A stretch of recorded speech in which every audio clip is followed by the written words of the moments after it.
Hi, welcome to Gayathri's cook.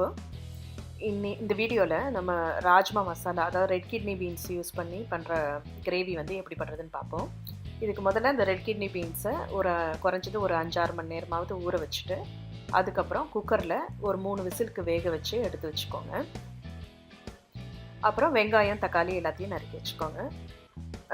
முதல்ல ஒரு பேனில் கொஞ்சம் எண்ணெய் விட்டுட்டு, அதில் ஒரு டீஸ்பூன் ஜீரகமும் ஒரு 2 பச்சை மிளகாவும் போட்டு வதக்கிக்கணும்.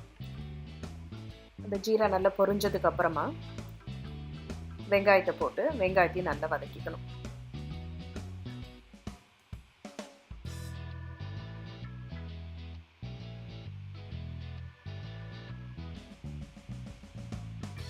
வெங்காயம் லைட்டாக வதங்கும் போதே ஜிஞ்சர் கார்லிக் பேஸ்ட்டு, இஞ்சி பூண்டு விழுது போட்டு அதையும் சேர்த்து வதக்கிக்கோங்க.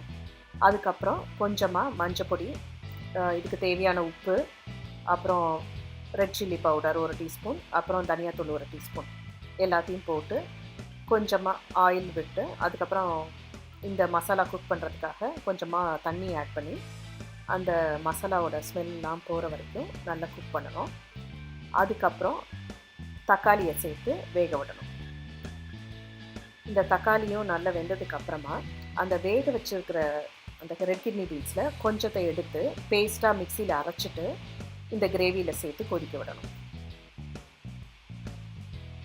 அப்புறம் இந்த கிரேவி கொஞ்சம் திக்காக வரும்போது வேக வச்சுருக்கிற மற்ற பீன்ஸ் எல்லாத்தையும் போட்டு ஒரு 2 நிமிஷம் கொதிக்க விட்டுட்டு கொத்தமல்லி போட்டு சர்வ் பண்ண வேண்டியதான். இது ரொம்ப ஈஸியான ரெசிபி.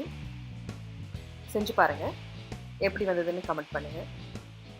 பிடிச்சிருந்தா சப்ஸ்கிரைப் பண்ணுங்கள். தேங்க்ஸ் ஃபார் வாட்சிங் மை வீடியோ.